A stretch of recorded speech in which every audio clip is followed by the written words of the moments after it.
வண்டியில வேகமா போயிட்டு இருந்தானா. திடீர்னு வண்டியை ஸ்டாப் பண்ணிட்டான். இடையில ஒரு விலங்கு வரல, வண்டியும் வரல.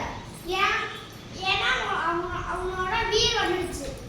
சரி, அறிவு ரொம்ப கோர்மையா இருக்கனால தான் நீ எல்லாத்துக்கும் ஆன்சர் பண்ணிட்டு இருக்க. இந்த கொஸ்டின் நீ ஆன்சர் பண்ணவே முடியாது. ஒரு ரோடு ஃபுல்லா ஈ முடிச்சிட்டு இருந்துச்சாங்க. ஏன்னா ஹீரோ.